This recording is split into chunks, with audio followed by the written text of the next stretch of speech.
இப்போது ஒரு பெண்களை வந்து அப்படியே ஏற்றுக்கணும். ஒரு கணவன் மனைவி உறவு இருக்குன்னு வச்சுக்கோங்களேன். பெண்கள் வந்து ஆண்களுக்கு தகுந்த மாதிரி மாறணும் அப்படின்னு ஆண் எதிர்பார்க்கும்போது தான் ஆணுக்கு கோபம் வரும். ரொம்ப கோபம் வரும். அது மாதிரி வந்து அப்படி அப்படி இல்லாமல் அப்போ அந்த கோபம் இருக்கக்கூடாது. ஆணுக்கு அந்த கோபம் இருக்கக்கூடாது. அமைதியாக இருக்கணும் அப்படின்னா ஒரு ஒரு பெண் எப்படி இருக்கிறாளோ நீ அப்படியே ஏற்றுக்கோ. உனக்கு தகுந்த மாதிரி மாறணும்னு நீ எதிர்பார்க்காத. மற்றவங்கள வந்து ஒவ்வொருத்தருக்கு தகுந்த அப்படியே நீ ஏற்றுக்கோ. அவங்களுக்கு தகுந்த மாதிரி நீ மாற கற்றுக்கோ. மற்றவங்களுக்கு தகுந்த மாதிரி நாம தான் மாறணுமே தவிர மற்றவங்க நமக்காக மாறக்கூடாது அப்படிங்கிற ஒரு வழக்கத்தை நம்ம கடைபிடிக்கணும். மற்றவங்களுக்கு யாரு கூட நீ பழகினாலும் சரி, மற்றவங்களுக்கு தகுந்த மாதிரி நீ ஒன்றை மாற்றிக்கோ. குறிப்பாக பெரியவங்களுக்கு தகுந்த மாதிரி நீ ஒன்றை மாற்றிக்கோ. பெரியவங்க உனக்கு தகுந்த மாதிரி மாற்றிக்க மாட்டாங்க. குறிப்பாக பெண்கள் வந்து ஆண்களுக்கு தகுந்த மாதிரி மாற்றிக்கணும் அப்படின்னு ஆண்கள் எதிர்பார்க்காத. பெண்களுக்கு தகுந்த மாதிரி நீ ஒன்றை மாற்றிக்கோ. அப்போ இந்த பழக்கம் தான் உனக்கு பெண்களிடத்தில் அமைதியை ஏற்படுத்தும். இல்லைனா உனக்கு பெண்ணாலே டென்ஷன் ஆகும். ஏன் நம்மளை புரிஞ்சிக்க மாட்டேங்கிறாங்க, பெண்கள் வந்து ஏன் நம்மளை புரிஞ்சிக்க மாட்டேங்கிறாங்க அப்படின்னு சொல்லி ஆண்களுக்கு மிகப்பெரிய குழப்பம் இருக்க தான் செய்யுது. அது வந்து பெரிய கோபத்தை ஏற்படுத்துது. என்ன புரிஞ்சுக்கோன்னு தான் ஆண் வந்து ஏன் பெண்ணை வந்து அடிக்கிறான் திட்டுறான் அப்படின்னா, என்ன நீ புரிஞ்சிக்கோ என்ன எனக்கு தகுந்த மாதிரி மாறுன்னு சொல்லி அவன் சொல்கிறான். அதனால தான் அடிக்கிறான், திட்டுறான், அவமானப்படுத்துகிறான், அடிமைப்படுத்துகிறான். அப்போது இதிலேருந்து என்ன தெரியுதுன்னா, ஒரு ஆணுக்கு தகுந்த மாதிரி பெண் மாற முடியாது அப்படிங்கிறத விட ஒரு பெண்ணை நீ அப்படியே ஏற்றுக்கோ. அவள் எப்படி இருக்கிறாளோ நீ அப்படியே ஏற்றுக்கோ. அப்போ நீ எப்படி ஏற்றுக்கலாம், நீ எப்படி இருந்தால் நீ ஏற்றுப்பியோ அப்படிப்பட்ட ஒரு பெண்ணை தேடி போ. நீ எப்படி இருந்தால் நான் ஏற்றுப்பேன்ப்பா, இப்படி இருந்தால் ஓகே. அப்புறம் நீ உனக்கு ஏற்றுக்கிட்டதுக்கப்புறம் உனக்கு தகுந்த மாதிரி நீ மாறணும். அதாவது எப்படி வேணாலும் இருக்கட்டும், நான் எனக்கு தகுந்த மாதிரி நான் மாற்றிப்பேன் அப்படின்னு நினச்சிக்கிட்டு ஒரு பொண்ணை நீ போய் கல்யாணம் பண்ணாத, காதலிக்காத.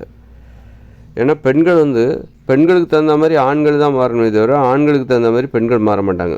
உதாரணத்துக்கு பெண்கள்னால் பெரியவர்கள். அப்போது பெரியவர்களுக்கு தகுந்த மாதிரி சிறியவர்கள் தான் மாற்றிக்கணுமே தவிர சிறியவர்களுக்கு தகுந்த மாதிரி பெரியவங்க மாற்றிக்க மாட்டாங்க.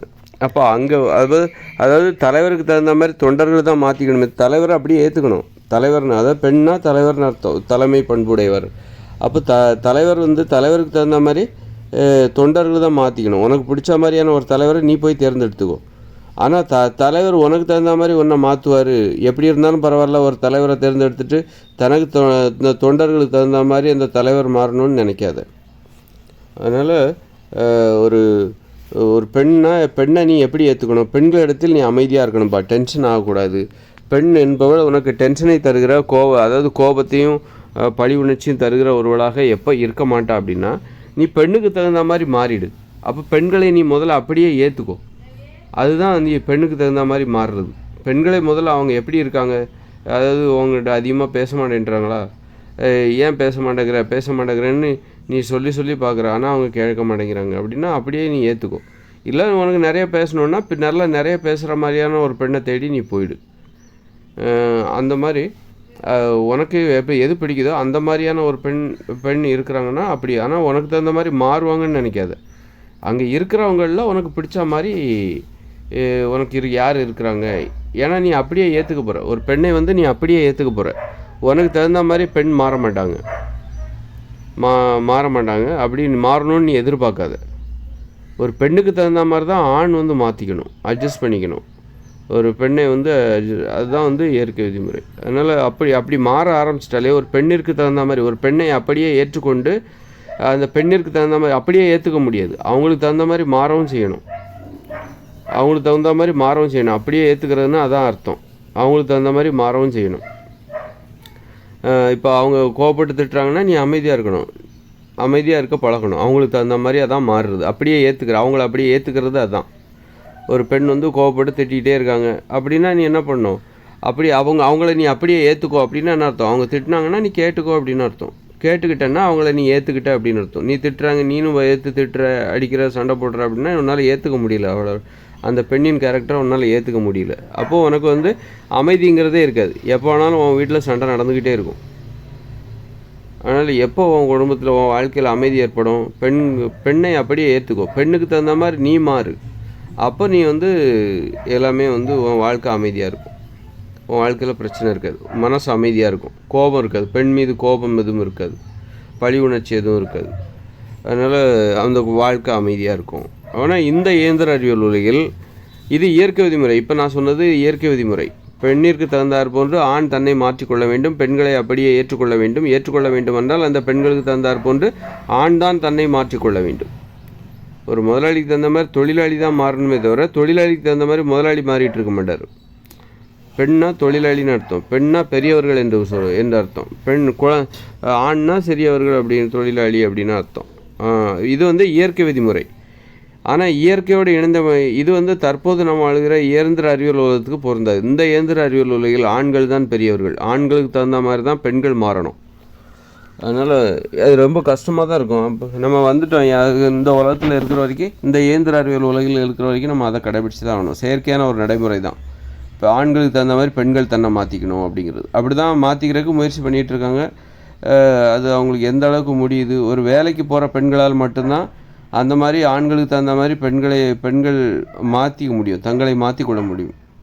வேலைக்கு போகாமல் வீட்டிலே இருக்கிறவங்களுக்கு ஆண்களுக்கு தகுந்த மாதிரி பெண்கள் தங்களை மாற்றிக்கொள்ள அந்த பெண்களுக்கு தெரியாது. ஏன்னா அவங்களுக்கு வெளி உலகமே தெரியாது. அப்படி இருக்கும்போது வெளி உலக அனுபவங்கள் நிறைந்த ஒரு ஆண்களுக்கு தகுந்த மாதிரி தன்னை மாற்றுகிற அந்த திறன் அந்த பெண்ணுக்கு இருக்காது, அந்த அறிவும் அந்த பெண்ணுக்கு இருக்காது. அதனால தான் வேலைக்கு போகணும். அப்போ தான் வேலைக்கு போகிற பெண்களால் மட்டும்தான் ஆண்களை புரிஞ்சுக்கிட்டு ஆண்களுக்கு தகுந்த மாதிரி தன்னை மாற்றிக்கவும் முடியும். அப்போ தான் அந்த குடும்பத்தில் அமைதி ஏற்படும். அதனால தான் வேலைக்கு போகணும் அப்படின்னு சொல்லிட்டு. அதனால் இந்த இயந்திர அறிவியல் உலகம் செயற்கையானது. இந்த இயந்திர அறிவியல் உலகம் இயங்குகிற வரைக்கும் ஆண்களுக்கு தகுந்த மாதிரி பெண்கள் தன்னை மாற்றிக்கொள்ள வேண்டும். அதில் நியாயமும் இருக்கான்னு பார்க்கணும். அதுக்காக அநியாயமாக அவன் இருப்பான், அதுக்காகலாம் ஒரு பெண் தன்னை மாற்றிக்கணும் அப்படிங்கிற அவசியம் இல்லை. ஒரு நியாயமாக இருக்கிறானா ஓகே. அதாவது உன்னால் ஏற்றுக்க முடிகிற ஒரு ஆளை போய் நீ தேடு. எந்த ஆணை உன்னால் ஏற்றுக்கொள்ள முடியும், எந்த ஆணிற்கு தகுந்தாற் போன்று நீ உன்னை மாற்றிக்கொள்ள முடியும், எந்த ஆணிற்கு தகுந்தாற் போன்று நீ உன்னை மாற்றிக்கொள்ள முடியுமோ அந்த ஆண் மகனை தேடி நீ போ அப்படிங்கிறது தான் அதோட அடிப்படை. அப்போ அப்படி தேடி கண்டுபிடிச்சிட்டா அதுக்கு தகுந்த மாதிரி என்னால் உனக்கு தகுந்த மாதிரி என்னை மாற்றிக்கிறது ஈஸியாக இருக்குது அப்படிங்கிற மாதிரி ஒரு ஆணை போய் நீ தேடி உன் வாழ்க்கை நடத்து, உன் வாழ்க்கை மகிழ்ச்சியாக இருக்கும். அதனால் இந்த இயந்திர அறிவியல் உலகில் நாம் செயற்கையாகத்தான் வாழ வேண்டும். இயற்கை விதிமுறையை இங்கே அமல்படுத்த பார்க்கக்கூடாது. இந்த இயந்திர அறிவியல் உலகில் இயற்கையான விதிமுறைகளை இங்கே அமல்படுத்த பார்க்கக்கூடாது, நடைமுறைப்படுத்த பார்க்கக்கூடாது. அதாவது பெண்களுக்கு தகுந்த மாதிரி ஆண் தன்னை மாற்றிக்கொள்ள முயற்சிப்பது, பெண் பிடிவாதமாக இருக்கிறது, இதெல்லாம் இந்த இயந்திர அறிவியல் உலகில் சாத்தியமில்லை. ஏன்னா அந்த அளவுக்கு செயற்கையானது, மோசமான உலகம் இது. அதனால் பெண்கள் தான் ஆண்களுக்கு தகுந்த மாதிரி மாற்றிக்கணும். இங்கே ஆண்கள் தான் பெரியவர்கள், ஆண்களுக்கு தகுந்த மாதிரி தான் பெண்கள் தங்களை மாற்றிக்கொள்ள வேண்டும். இந்த இயந்திர அறிவியல் உலகம் இருக்கிற வரைக்கும் 2040 அப்புறம் இந்த இயந்திர அறிவியல் உலகம் செயலிழக்கும். அப்போது இயற்கையோடு இணைந்த மனித வாழ்க்கை வரும். அந்த இயற்கையோடு இணைந்த மனித வாழ்க்கையில் என்ன ஆகும் அப்படின்னா, பெண்களுக்கு தகுந்த மாதிரி ஆண்கள் தங்களை மாற்றிக்கொள்வார்கள். அங்கே ஆண்கள் குழந்தைகள், பெண்கள் பெரியவர்கள். அதனால் அந்த பெண்கள் என்கிற அந்த பெரியவர்களுக்கு தகுந்த மாதிரி, அந்த பெண்கள் என்கிற அந்த தலைமை பண்பு உடையவர்களுக்கு தகுந்த மாதிரி ஆண்கள் என்கிற உதவியாளர்கள், குழந்தைகள் என்பவர்கள் பெண்களுக்கு தகுந்த மாதிரி தன்னை மாற்றிக்கொள்வார்கள், பெண்களுக்கு தகுந்தாற் போன்று தங்களை மாற்றிக்கொள்வார்கள். அது இயற்கையோடு இணைந்த மனித வாழ்க்கையில் இயற்கை விதிமுறை. அது இயற்கை விதிமுறை என்பது அங்கே இயற்கையோடு இணைந்த மனித வாழ்க்கையில் மட்டும்தான் அதை நடைமுறைப்படுத்த முடியும் என்பதையும் மனதில் வைத்துக் கொள்ளுங்கள்.